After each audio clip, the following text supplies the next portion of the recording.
They say some towns are built on sacred ground. Others are built on something far worse.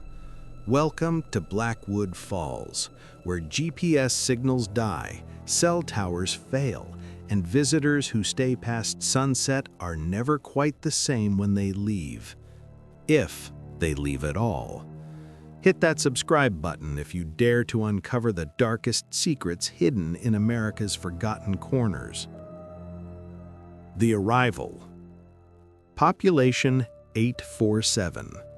That's what the rusted sign read, but Sarah Chen couldn't shake the feeling that someone had been counting wrong for a very long time. Sarah's Honda Civic sputtered as she pulled into Blackwood Falls just as the October sun began its descent behind the pine-covered mountains of northern Montana. She'd driven 12 hours straight from Seattle, chasing a story that her editor at Pacific Northwest Mysteries had dismissed as small-town folklore bullshit. But Sarah had built her career on the kind of stories that made people lock their doors at night, and the emails from concerned citizen had been too detailed, too terrified to ignore. "They're disappearing," the anonymous messages had read. "Not just tourists, locals too. The sheriff won't talk. The mayor lies. Please, someone needs to know what's happening here before it's too late." Main Street looked like every dying American town Sarah had ever visited. Boarded storefronts, faded signs advertising businesses that had closed decades ago, and that particular brand of rural desperation that hung in the air like smoke. But there was something else here, something that made her skin crawl as she parked outside Maggie's, the only building showing signs of life. The bell above the door chimed as she entered, and every conversation stopped. 7 people sat scattered across red vinyl booths, their eyes following her movement with an intensity that made her wish she'd brought more than pepper spray. The waitress, a bone-thin woman with premature gray streaks, approached with a coffee pot that shook slightly in her weathered hands. "You're not from here," the woman said. It wasn't a question.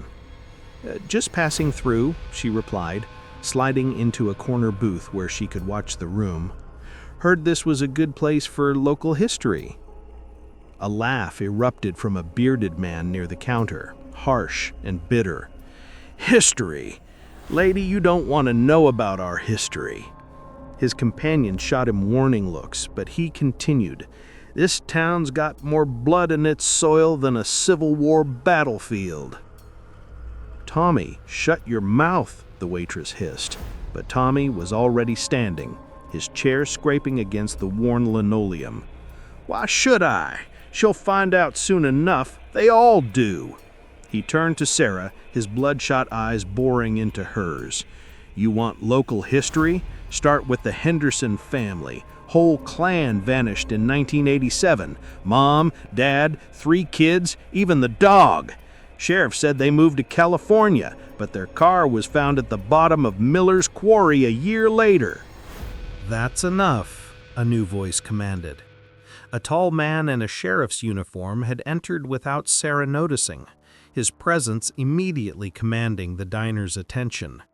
"Tommy, go home. Sleep it off." Tommy gathered his jacket but paused at Sarah's table. "Check the old church records," he whispered. "Count the names. Do the math." Then he was gone, leaving Sarah alone with 6 pairs of hostile eyes and a sheriff who looked like he'd rather be anywhere else. Sheriff Marcus Webb was younger than she'd expected, maybe 45, with the kind of face that had seen too much for his years. He slid into the booth across from her without invitation, his badge catching the diner's fluorescent light. "Miss Chen, I presume? I heard you were coming." Sarah's blood chilled. "How did you—" "Small town, word travels fast." He leaned back, his hand resting casually on his gun belt. "What exactly are you hoping to find here?" "Just doing research for a travel piece. Hidden gems of Montana, that sort of thing." Webb's smile didn't reach his eyes. Blackwood Falls isn't much of a gem anymore. Haven't had proper tourism since the mill closed in '92. Most folks just drive on through. He paused, studying her face. Smart folks anyway. The implied threat hung between them like morning mist. Sarah forced herself to meet his gaze. Well, I've always been curious about local legends. Every small town has them.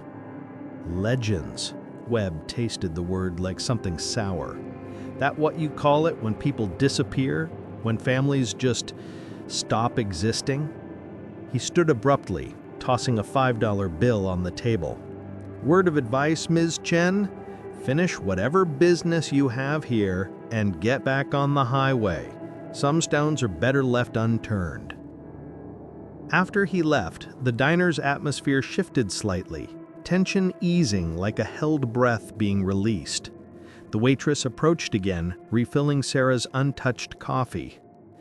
Don't mind Marcus. He's trying to protect you in his way. He glanced toward the window where Webb's patrol car was pulling away. I'm Maggie, by the way. This is my place. The anonymous emails. That was you, wasn't it? Maggie's hand stilled on the coffee pot. For a long moment, the only sound was the ancient jukebox in the corner, playing something sad and country. Finally, she nodded. My daughter Amy was supposed to graduate high school last spring. Honor student, full scholarship to University of Montana. She went for a walk in the woods behind our house 3 months ago. Never came back. Did you file a missing person report? Of course I did. Marcus searched for weeks, brought in dogs, even called in state police. Nothing. It's like she just vanished. Maggie's knuckles were white where she gripped the coffee pot. But I know what happened to her, the same thing that's been happening for years. Sarah leaned forward. What do you mean? The taking times, Maggie whispered, glancing nervously at the other patrons. Every few years, it gets hungry again. Starts with the young ones, the ones who wander too far from the light. Then it gets bolder. What gets hungry? But Maggie was already backing away, fear replacing the brief moment of trust. I shouldn't have. Look, there's a motel about a mile out of town, the Pine View. Stay there tonight if you must, but whatever you do, don't go into the old part of town after dark, and don't go near the church. As Sarah watched Maggie retreat to the safety of the kitchen, she noticed something she'd missed before. The walls of the diner were covered with photographs. High school graduations, Little League teams, family portraits spanning decades. But there were gaps in the timeline. Years represented by empty spaces and faded rectangles where photos had once hung. She pulled out her phone to take notes, but the screen showed no signal bars. That was odd. She'd had full coverage just 20 miles back on the highway. She tried calling her editor anyway, but the call failed immediately. Outside, the sun had disappeared behind the mountains, and Blackwood Falls was transforming. Streetlights flickered on sporadically, creating pools of yellow illumination separated by long stretches of darkness. And in that darkness, Sarah could swear she saw shapes moving. Not quite human, not quite animal, but something that made every instinct scream at her to run. Instead, she paid her bill and walked to her car, feeling eyes watching from every shadowed doorway. The Pine View Motel's neon sign buzzed and flickered in the distance, promising sanctuary for the night. But as she drove toward it, Sarah couldn't shake Tommy's words. Count the names, do the math. Tomorrow, she would visit that church. Tonight, she would try to sleep in a town where the darkness seemed alive, and where she was beginning to understand that some stories were too terrible to be just legends. Behind her, in the shadows of Main Street, something howled, long and mournful, and definitely not human. The discovery. By morning, Sarah Chen had counted 17 different howls echoing through the Montana darkness. By afternoon, she wished she had never learned to count at all. Sarah woke to find her rental car's windshield covered in a fine layer of frost that formed patterns too deliberate to be natural. Spirals and symbols that seemed to writhe when she looked directly at them. The Pineview Motel had been a study in decay, with wallpaper peeling like dead skin and a heater that coughed like a dying man, but she'd managed a few hours of restless sleep between the sounds that definitely weren't coyotes. The motel clerk, a skeletal man named Earl, who couldn't have been older than 50, but looked ancient, had been unhelpful when she'd asked about the noises. "Mountain sounds," he'd said, not looking up from his crossword puzzle. "City folks always think they hear things." But Sarah had spent enough time in the wilderness to know the difference between natural predators and whatever had been calling to each other in the darkness around Blackwood Falls. Those sounds had been coordinated, intelligent, and hungry. Now, in the harsh light of morning, the town looked different but no less unsettling. What she'd taken for abandonment the night before revealed itself as something more deliberate. Windows weren't just boarded up, they were sealed with symbols painted in what looked suspiciously like dried blood. Doors weren't just locked, they were barricaded from the inside, as if the occupants had been trying to keep something out or keep themselves in. Her first stop was the town hall, a brick building that probably had been impressive in 1952, but now sagged like a broken promise. The records room smelled of mildew in fear, and the clerk, a nervous woman named Janet, who jumped at every sound, seemed reluctant to let Sarah access the public files. "What exactly are you looking for?" Janet asked for the third time, wringing her hands. "Population records, missing person reports, anything that might explain the demographic changes here." Sarah had done her homework before arriving, and the census numbers for Blackwood Falls told a story that made no sense. In 1950, the population was 2,847. Every decade since then, it had declined, but not in the steady pattern of economic migration. The drops were sudden, dramatic, and occurred in specific years: 1967, 1983, 1992, 2001, 2018. Don't forget to ring that notification bell. You won't want to miss what Sarah discovers in those files. "Oh, you don't want to go digging into all that old sadness," Janet said, but she was already pulling out boxes of files. "Nothing good ever comes from stirring up the past." The files were a maze of bureaucratic horror. Families listed as relocated with no forwarding addresses.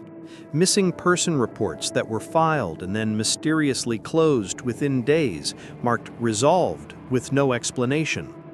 Death certificates for people who had no bodies, no witnesses, no apparent cause of death beyond natural causes, even for children and healthy adults. But the pattern that made Sarah's skin crawl. The disappearances always spiked in October, always in years divisible by 7 or 11, and always began with teenage girls. Amy Morrison, 17, last seen October 15, 2023, Maggie's daughter. Rebecca Price, 16, disappeared October 12, 2016. Jennifer Walsh, 18, vanished October 18, 2009.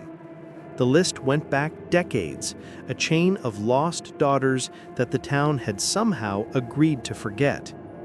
"Janet," Sarah said carefully, "do you remember Rebecca Price?" The woman's face went white. "That was a long time ago. 7 years. That's not that long." "Long enough." Janet began gathering the files with shaking hands. "You should go now.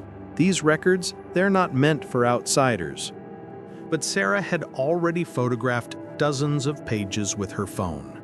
The pieces were coming together, forming a picture that made her wish she'd listened to Sheriff Webb's warning. Her next stop was the church Tommy had mentioned, St. Michael's, according to the rusted sign hanging from a single chain. The building stood at the end of a dirt road that seemed to lead directly into the forest, its white paint long since grayed by weather and neglect. The windows were intact but dark, reflecting nothing but Sarah's own approaching figure. The front door was unlocked. Inside, St. Michael's was a monument to abandonment. Pews sat in neat rows facing an altar draped in cobwebs, and religious artifacts lay scattered on the floor as if the congregation had left in a hurry. But the walls were covered in names. Hundreds of names carved directly into the wood with what looked like fingernails or crude knives. Names and dates going back over a century, some so old the wood had grown around them. Sarah began photographing them, trying to find a pattern, until she realized what she was looking at. These weren't memorial plaques or donor recognition. These were records. Each name was followed by an age and a date, and as Sarah worked her way around the sanctuary, she began to recognize some of them from the town hall files. The disappeared, the relocated, the naturally deceased. But there were so many more than the official record showed.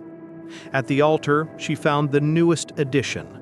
Amy Morrison, 17, October 15th, 2023. The carving was fresh, the wood still bleeding sap. "You shouldn't be here."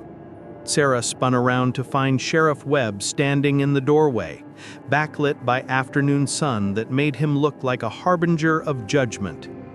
"This is a public building," she said, trying to keep her voice steady. "Not anymore." He stepped inside, and Sarah noticed he was wearing gloves despite the October warmth. "This church has been deconsecrated, hasn't held services since 1987. The Henderson family. Tommy mentioned them yesterday. They disappeared in 1987. Webb's jaw tightened. The Hendersons were good people. What happened to them? It broke this town's faith. What did happen to them? For a moment, Webb seemed to struggle with himself. Then he gestured at the wall of names. "Count them, all of them. Every 7 years, every 11 years, going back to when this town was founded. Do you know what you're looking at?" Sarah's mouth went dry. A feeding schedule. The old-timers called it the Covenant. The founders of this town made a deal in 1847. Prosperity and protection in exchange for tribute, regular tribute. Webb ran his hand along one of the carved names. For over a century, it worked. The crops never failed, the winters were never too harsh, and the outside world left us alone. All we had to do was look the other way when the taking time came. But that's insane. You're talking about human sacrifice. I'm not talking about survival. Webb's voice was hollow. Do you have any idea what this country was like in 1847? Cholera, starvation, Indian wars, claim jumpers. Towns died every day. But not Blackwood Falls. Never Blackwood Falls. Sarah backed toward the altar, her mind reeling. "So you just let it happen? For generations you've been feeding people to some monster?" "Not people," Webb said quietly. "Never people from the families. Only outsiders, drifters, runaways. People who wouldn't be missed." "Like Amy Morrison?" Webb's composure cracked. Amy was a mistake. She wasn't supposed to be taken. The Covenant was supposed to protect locals, but something changed. It's getting hungrier, more demanding. "And now you're trying to feed it tourists like me?" "No!" The denial came out like a gunshot. "I've been trying to protect people, trying to get them to leave before... God help me, I've been trying to find another way." Hit subscribe and the notification bell if you want to see how Sarah escapes this nightmare town.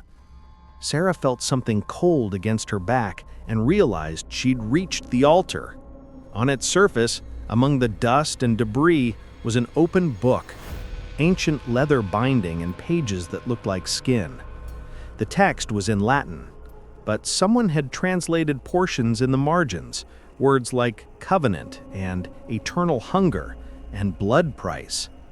"It's growing stronger," Webb continued, his voice barely above a whisper. "Every cycle it takes more. Used to be satisfied with one every 7 years.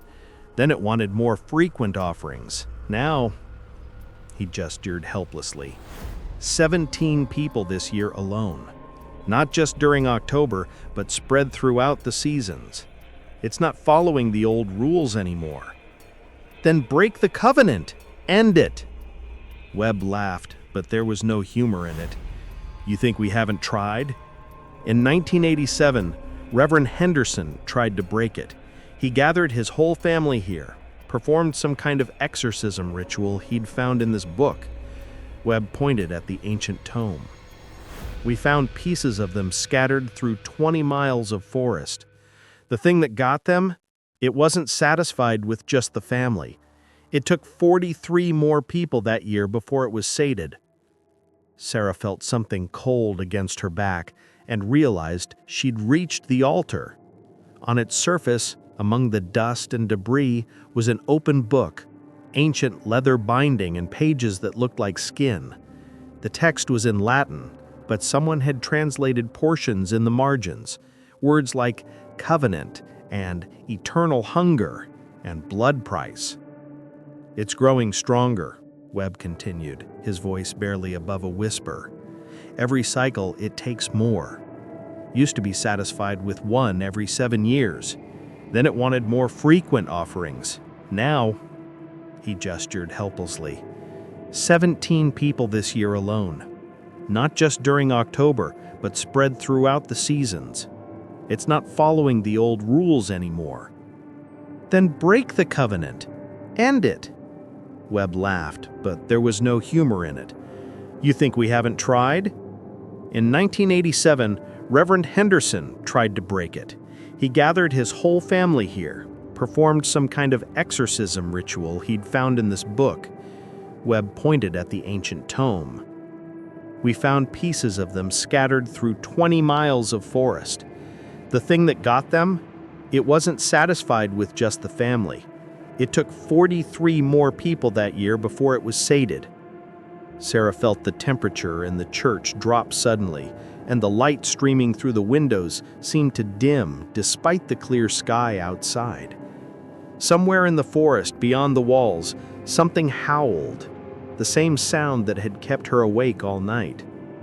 "It knows you're here," Webb said, his hand moving to his gun. "It can smell your fear, your disbelief. That's what draws it, people who don't understand what they're dealing with." "Then help me understand. What is it?" Webb looked at her for a long moment, then walked to one of the windows. In the fading light, Sarah could see shapes moving between the trees. Tall, impossibly thin figures that seemed to flow rather than walk. He said, "The Lakota who lived here before the settlers called it Wendigo, but it's older than that name, older than their tribes. It was here when the glaciers covered this land, and it'll be here long after the last human dies. It feeds more than flesh. It devours hope, faith, the bonds that hold communities together."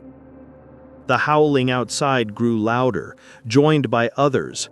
Sarah counted at least a dozen distinct voices, all of them wrong, all of them hungry. "We need to leave. Now." But as they turned toward the door, Sarah saw that the light outside had completely faded, though her watch showed it was still afternoon.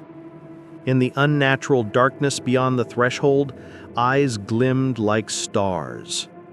And something that might have once been Amy Morrison stepped into view. The girl's form was stretched and wrong, her limbs too long, her mouth too wide, her eyes reflecting light that came from no earthly source. When she spoke, Her voice was the sound of wind through dead leaves. "Welcome home," she said. "We've been waiting for you." The truth.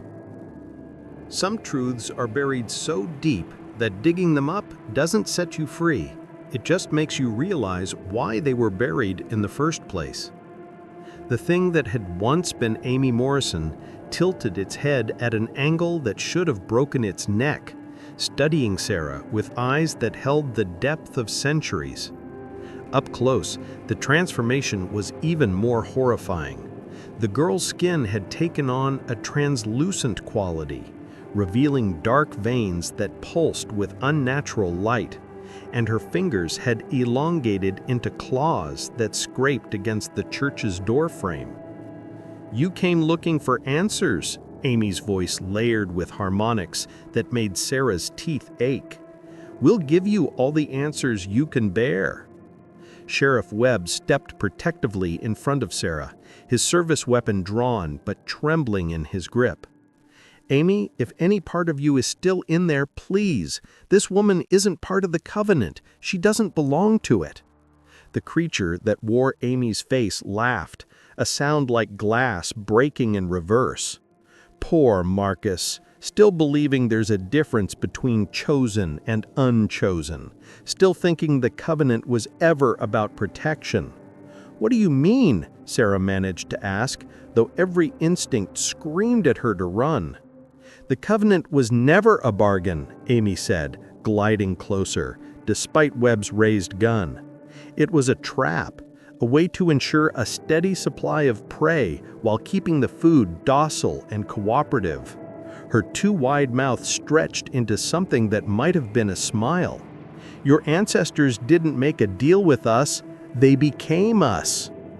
Webb's face crumpled. "That's not the record show what we wanted them to show. Tell me, Marcus, in all your years as sheriff, did you ever wonder why you never questioned the disappearances too closely? Why you always found a logical explanation that satisfied everyone? We've been guiding this town's thoughts for generations, making sure the right people asked the right questions and got the right answers." The horrible truth crashed over Sarah like ice water. "You're all infected? The whole town?" "Not infected," Amy corrected. "Evolved. We are the natural progression of humanity, creatures that feed on more than mere flesh. We consume experiences, memories, the very essence of what makes you human. And in return, we grant eternal life." "That's not life," Webb said, but his voice lacked conviction. "Isn't it? Look around you, Marcus. Maggie has been serving coffee in that diner since 1954. Earl has been running the Pine View since the 1960s. Tommy's been drinking away his sorrows for 3 decades without aging a day." Amy's eyes glittered with malicious amusement. "Did you think it was just clean mountain air keeping everyone so well preserved?" Sarah's mind raced, connecting dots she wished she could unsee.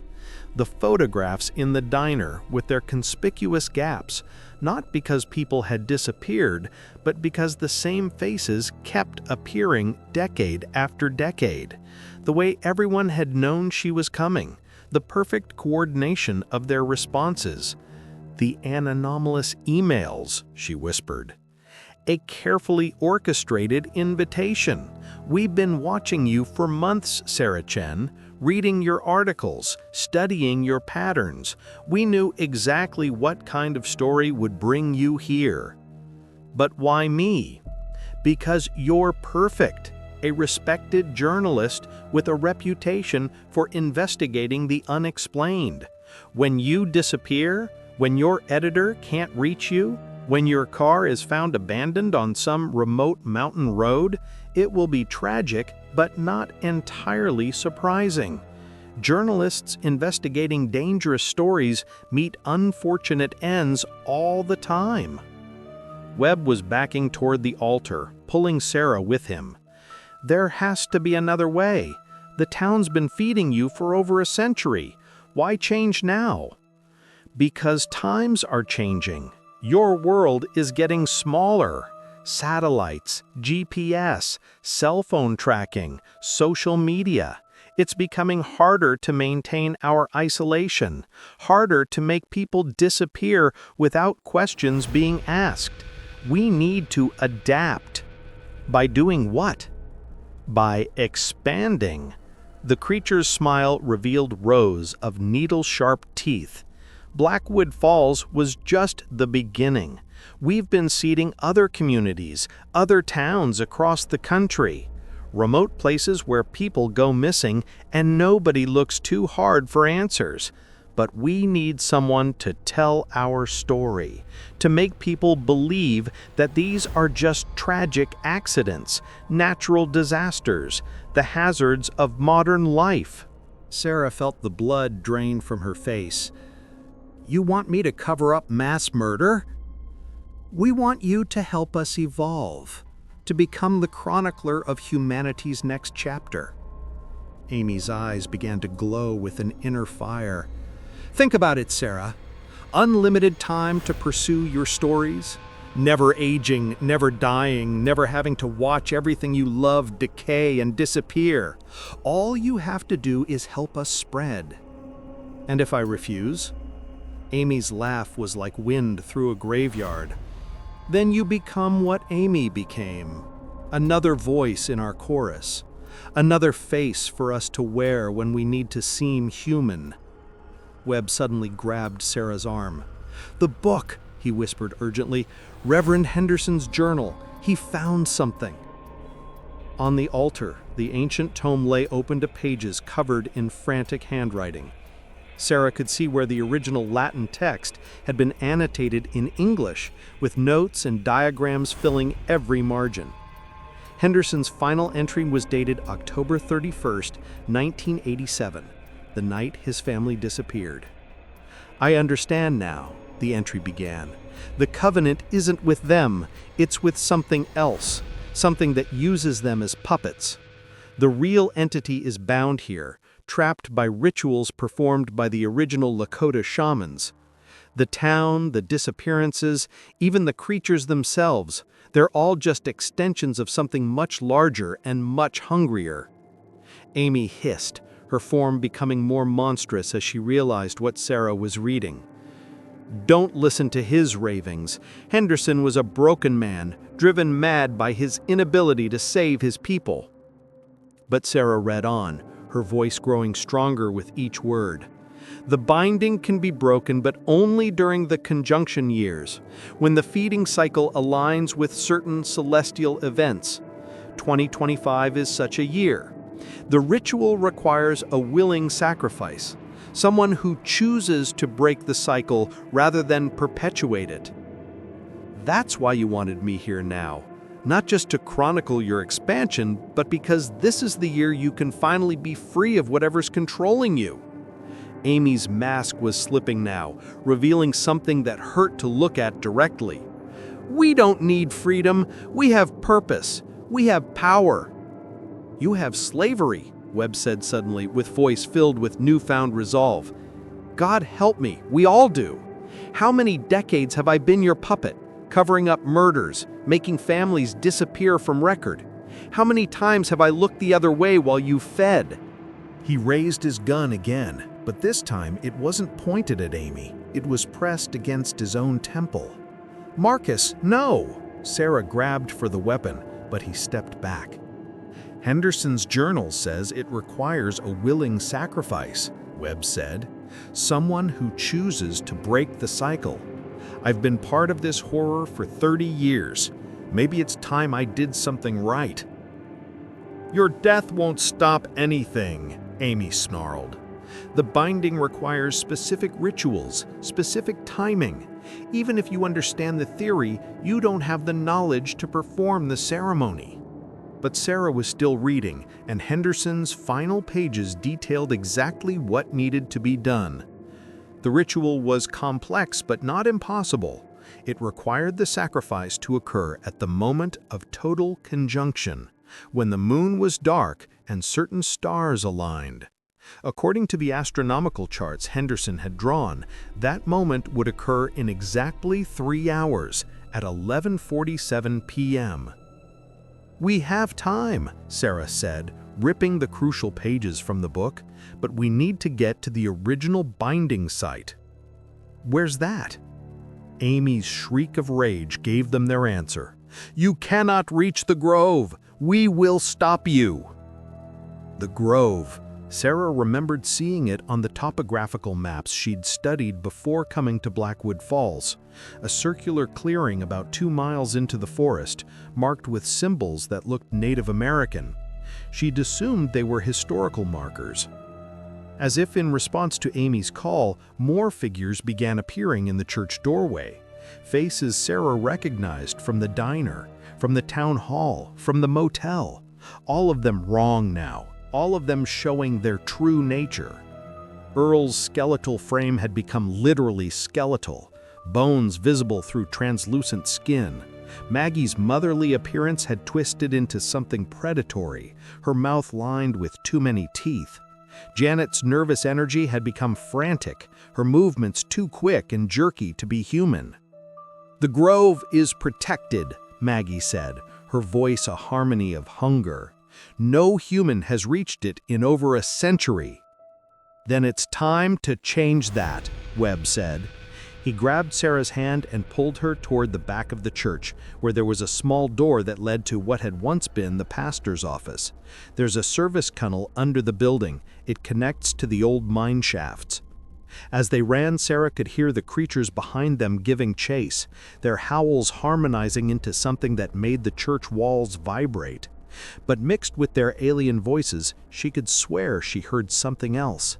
Human voices, crying out in pain and desperation.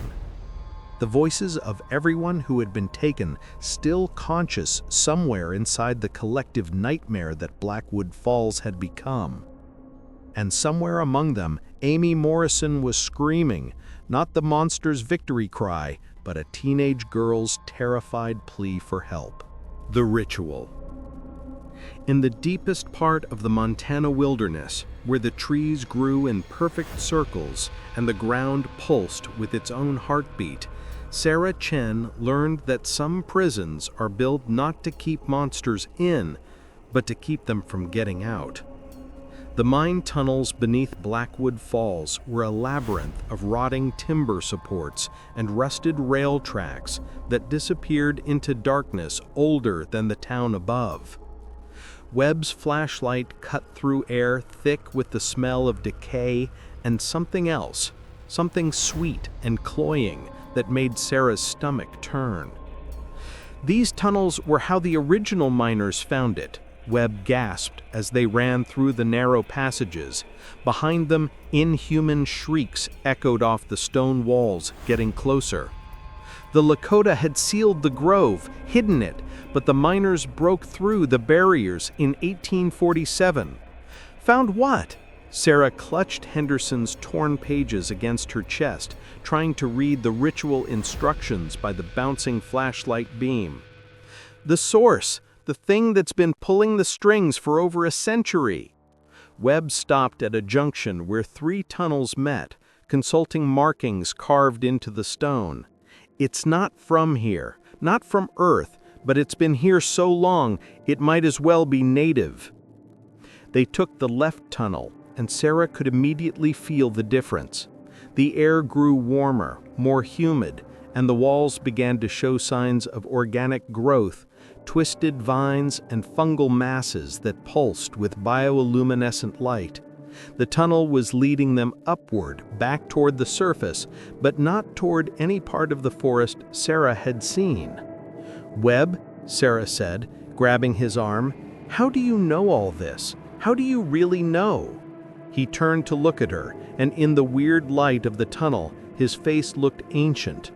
"Because I've been down here before, 30 years ago, when I was just a deputy. Sheriff Morrison, Amy's grandfather, brought me down here when I started asking too many questions about the disappearances." The realization hit Sarah like a physical blow. Morrison, Amy's family has been here since the beginning. The Morrisons were one of the founding families, one of the first to make contact with the entity. They've been its high priests for generations, making sure the feeding schedule was maintained, that the right people disappeared at the right times. But Amy was taken. She was sacrificed. No, Webb said quietly. Amy volunteered, just like her father did and his father before him. It's how the family maintains its position in the hierarchy. They give up their humanity to become something more. The tunnel ended at a metal door marked with symbols that made Sarah's eyes water to look at them directly. Webb pulled out a key that looked far older than the door itself, its surface covered in the same painful markings. Morrison gave me this 30 years ago, told me I might need it someday. He inserted the key and turned it, and the door swung open on hinges that screamed in protest. Beyond was a cathedral of living wood, trees that had grown together to form walls and arches, their branches weaving overhead in patterns too complex to be natural. In the center of the grove, a perfectly circular clearing held something that made Sarah's rational mind shut down temporarily. It wasn't quite a tree and wasn't quite a building. It rose 50 feet into the air, its surface somewhere between bark and flesh, covered in openings that might have been windows or might have been mouths, and from those openings, faces looked out, human faces, all of them alive, all of them aware, all of them silently screaming. The truth is more horrifying than you imagined. Subscribe to see how this nightmare ends. Jesus Christ, Sarah whispered. No Christ here, said a familiar voice. Maggie stepped out from behind one of the grove's living pillars, but she was different now, taller, more graceful, her movements predatory. Only older gods, hungrier gods. More of them emerged from the shadows between the trees, the entire population of Blackwood Falls, all of them transformed, all of them moving with the fluid coordination of a hive mind. But Sarah could see now that they weren't the real threat. They were just antibodies, defenders of the thing in the center of the grove. The entity itself pulsed with a rhythm that matched her heartbeat, its flesh-bark surface rippling as faces pushed against it from within. Sarah could see Amy's features among them, pressed against the translucent surface like someone drowning under ice.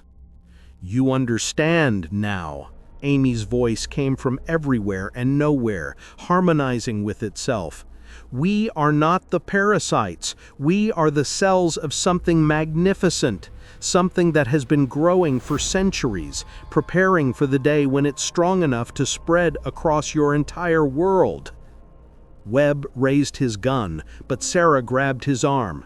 Bullets won't hurt it. Look at Henderson's notes. The ritual has to be performed at the conjunction moment, and it has to be willing. She pulled out the torn pages, trying to read the cramped handwriting in the grove's weird light. The ritual was complex, involving specific movements around the entity, words in a language that predated human speech, and finally, a willing sacrifice who chooses to bind themselves to the entity in place of the existing binding, Sarah read aloud. But I don't understand. What existing binding? The answer came from the entity itself, its voice a harmony of every person it had absorbed over the decades. The Lakota shaman bound himself to us willingly, became our anchor to this realm, but his spirit grows weak after 2 centuries. We need a replacement. Sarah's blood turned to ice as she understood. The faces in the entity weren't just victims, they were a collection of willing hosts, people who had chosen to merge with it over the generations. And at the center, barely visible through the translucent flesh, was an ancient figure in traditional native dress, his eyes still burning with defiance even after 200 years. He's been fighting you, she realized, All this time, he's been trying to contain you." "Trying and failing," the entity purred. "Tonight, when the conjunction reaches its peak, his binding will shatter, whether we have a replacement or not. The only question is whether our emergence will be controlled or chaotic." Webb stepped forward, his face grim with resolution. "Then I'll do it. I'll take his place." "No," Sarah said firmly. "It has to be someone who understands what they're choosing, someone who can maintain the binding long term." She looked around at the transformed townspeople, seeing them clearly for the first time. "That's why you really brought me here. Not to chronicle your expansion, but because you need someone with the will to contain you." The entity's laughter shook the grove. "Clever girl. Yes, we need someone strong-willed, someone who won't break under the pressure of eternal containment, someone who will choose to sacrifice themselves for the greater good." Sarah felt the weight of Henderson's pages in her hands. The ritual was clear. At the moment of conjunction, the willing sacrifice would speak the binding words and take the shaman's place, becoming the new anchor that kept the entity trapped in this grove rather than free to spread across the world. "And if I refuse?" "Then in 37 minutes, when the conjunction peaks, the binding breaks anyway. We emerge in our full power. And by morning, every human within 100 miles will be part of our collective." The entity's voice grew eager. "By next year, we'll have consumed entire cities. Your world will become ours, one person at a time." Webb checked his watch. 11:10. We're running out of time. Don't miss the terrifying conclusion. Hit that subscribe button now. Sarah stared at the ancient shaman visible within the entity's core. Even after 2 centuries of containing this nightmare, his spirit hadn't broken. He'd chosen to damn himself to save countless others, and he'd held that line for longer than most civilizations existed. "There has to be another way," she said desperately. "Henderson's notes mention breaking the binding, not just transferring it." "Henderson was a fool," Maggie hissed. "He thought he could destroy us entirely. That's why his family paid the price." But Sarah was reading more carefully now, finding notes Henderson had made in the margins of the original Latin text. "He wasn't trying to destroy you. He was trying to send you back." The grove fell silent except for the pulsing of the entity at its center. "Back where?" Webb asked. Sarah's voice was barely a whisper. "Back to whatever dimension you came from." Henderson found references to a banishment ritual, not just a binding. "But it requires," she read further, her heart sinking, "it requires the willing sacrifice of everyone who's been touched by the entity, the entire town." The transformed townspeople shifted uneasily, and for a moment Sarah thought she saw flickers of their original humanity breaking through the collective consciousness. "That's impossible," Amy's voice said, but there was uncertainty in it now. "We are one. We cannot choose individual death." "Can't you?" Sarah looked directly at the Amy creature. Somewhere inside that thing, the real Amy Morrison is still screaming. The real Maggie is still mourning her daughter. All of you, you're still human enough to feel pain, which means you're still human enough to choose. Webb was studying his watch. 11:20. Whatever we're going to do, we need to decide now. Sarah made her choice. She stepped toward the entity, Henderson's pages clutched in her hands, and began to read the banishment ritual aloud. The words felt like acid on her tongue, but she pushed through, speaking the ancient syllables that promised to tear open a doorway between dimensions. The entity roared, its surface writhing as the bound souls within began to struggle. "You cannot! The ritual requires all of us to choose simultaneously. They are part of us now." "Then let them choose," Sarah shouted over the growing wind that had begun to whip through the grove. "Let them remember who they were before you took them." And then, impossibly, Amy Morrison stepped forward. Not the creature wearing her face, but the real Amy, translucent, barely visible, but undeniably human. "I choose banishment," she said, her voice cutting through the entity's roar. "I choose to send this thing back where it came from." One by one, other figures began to separate from their monstrous forms. Maggie, Earl, Janet, even Sheriff Morrison from decades past, all of them choosing to sacrifice their twisted immortality for the chance to end the nightmare. The entity screamed as its collected souls began to rebel, and cracks of light appeared across its surface. Through those cracks, Sarah could see something that might have been stars, or might have been the space between worlds. 11:40, Webb called out. 7 minutes. The banishment ritual was working, but slowly, too slowly. At this rate, the conjunction would end before the portal fully opened, trapping the entity on Earth with a weakened binding. Sarah realized what she had to do. "Webb, when I say now, shoot the shaman." "What?" "The binding anchor. If we sever it at the exact moment the portal opens and the conjunction peaks, the entity will be pulled back to its home dimension before it can establish a new anchor here." "That's insane. You don't know what will happen." "I know what will happen if we don't try." Sarah positioned herself at the ritual circle's center point, directly between the entity and the growing dimensional rift. "On my mark." The seconds crawled by as the portal widened and the entity's screams grew more desperate. The transformed townspeople were flickering between their human and monstrous forms, their individual wills battling the collective consciousness. "Now!" Sarah shouted. Webb's gun cracked once, and the ancient shaman's 200-year vigil finally ended.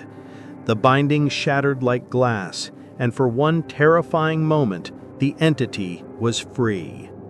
But in that same instant, the dimensional portal reached critical mass, and the pull of the entity's home dimension proved stronger than its grip on Earth. With a sound like reality tearing, it was sucked backwards through the rift, taking with it every soul it had claimed over the centuries. The portal snapped shut. The grove fell silent, and Sarah Chen collapsed, realizing that she had just saved the world and no one would ever believe her. The aftermath. They say the truth will set you free, but sometimes the truth just leaves you standing alone in an empty town, wondering if anyone will believe the story you're about to tell. Dawn came to Blackwood Falls like a blessing, painting the mountains in shades of gold and pink that seemed impossible after the horrors of the night. Sarah sat on the steps of St. Michael's Church, watching the sun rise over a town that was no longer cursed, no longer haunted, and completely, utterly empty. The banishment had worked perfectly. The entity and all its collected souls had been pulled back to whatever dimension had spawned it, leaving behind only empty buildings and the kind of silence that comes when a place has been truly abandoned. Even the bodies were gone. Apparently, when you've been dead for decades, being part of an interdimensional entity is the only thing keeping you corporeal. Sheriff Webb stood beside his patrol car, speaking quietly into his radio. Sarah couldn't hear the words, but she could imagine the conversation. How do you explain to the Montana State Police that an entire town just stopped existing? How do you file a report about supernatural entities and dimensional portals? "Federal authorities are on their way," Webb said, walking over to where Sarah sat. His face looked older in the morning light, as if the night's events had aged him years. "CDC, FBI, probably some agencies that don't officially exist. They'll want to quarantine the area, study what happened." "What are you going to tell them?" Webb shrugged. "The truth, probably. Let them decide whether to believe it or not." He sat down beside her, his uniform wrinkled and stained with dirt from the mine tunnels. "What about you? Think anyone's going to believe your story? Sarah looked at her phone, which had miraculously regained signal as soon as the entity vanished. She had 17 missed calls from her editor, 43 text messages, and enough material for the story of a lifetime. But who would publish it? Who would believe that an entire Montana town had been consumed by an interdimensional parasite for over a century? I don't know, she admitted, but I have to try. Those people deserve to have their story told, even if nobody believes it. In the distance, the sound of helicopters approached. She could see them on the horizon, black aircraft that definitely weren't local news crews. The cleanup was about to begin, and she suspected that by the time the federal authorities were done with Blackwood Falls, any evidence of what really happened would be classified, sanitized, or simply disappeared. "There's something else," Webb said quietly. "Something I haven't told you about the aftermath." "What do you mean?" He pulled out his phone and showed her a series of news alerts. Missing persons reports from across the country, all filed in the last 6 hours. People vanishing from small towns in Wyoming, Utah, Colorado, Oregon. Towns with populations under 1,000. Towns where people went missing regularly and nobody asked too many questions. The entity's network, Sarah realized. When it was banished, all its secondary operations collapsed too. Looks like it.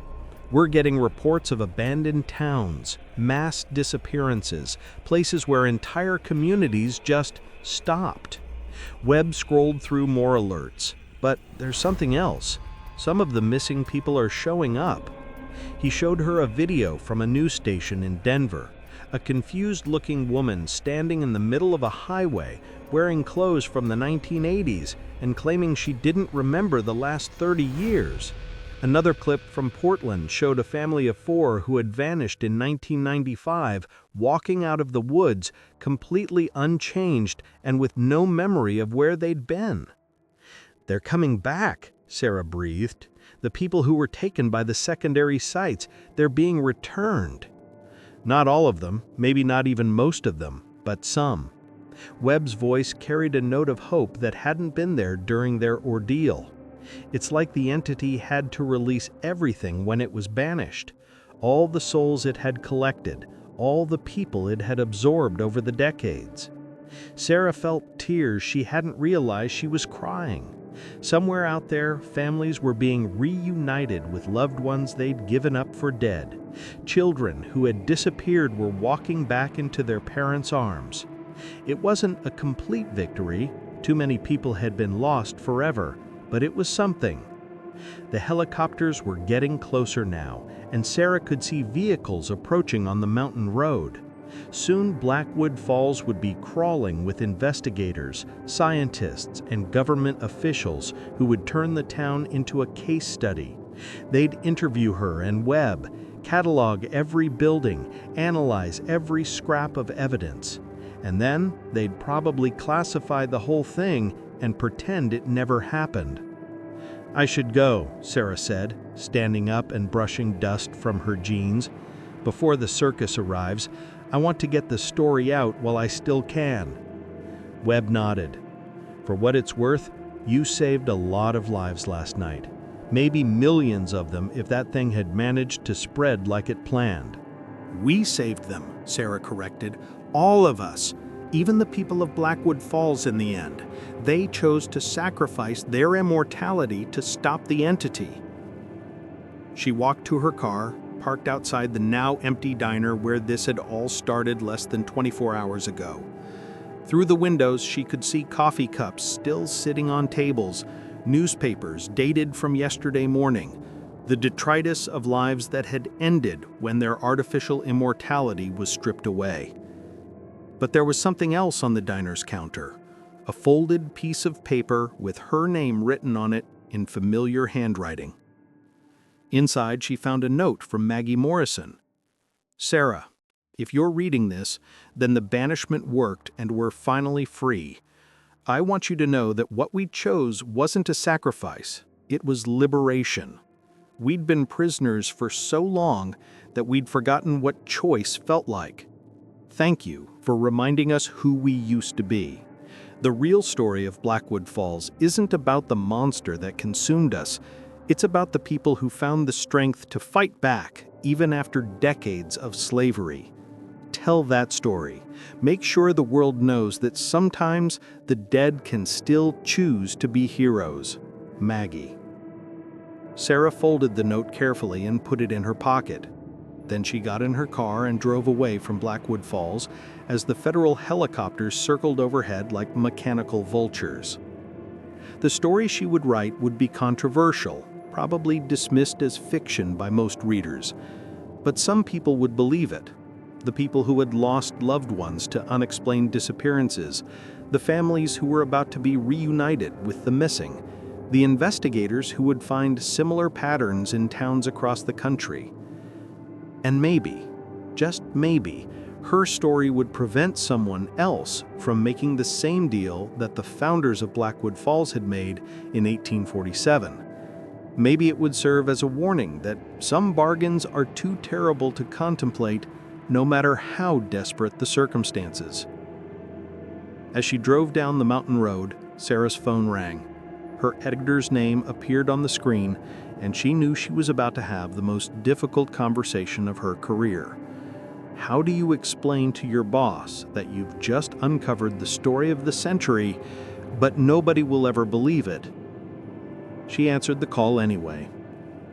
"Sarah, thank God. We've been trying to reach you for hours. Are you all right?" "I'm fine, David, but I need you to sit down. I've got a story for you that's going to change everything we thought we knew about missing persons cases in rural America." "Jesus, Sarah, what did you find up there?" Sarah looked in her rearview mirror at the helicopters now landing in the town square of Blackwood Falls. By evening, the place would be sealed off, classified, forgotten. But the story would survive. "The truth," she said simply. "I found the truth." Behind her, in the growing distance, something howled one last time. But this time it was just a coyote, calling to its pack across the Montana wilderness. Natural sounds, normal sounds, the sounds of a world that was safer today than it had been yesterday. And somewhere out there, in small towns across America, families were about to experience miracles they'd never understand, as loved ones who had been given up for dead came walking out of forests and appearing on highways, returned from a nightmare that was finally over. Sarah smiled, despite everything, and began planning her article. The world needed to know about Blackwood Falls. The world needed to understand that sometimes the most important victories are the ones that nobody believes. The end.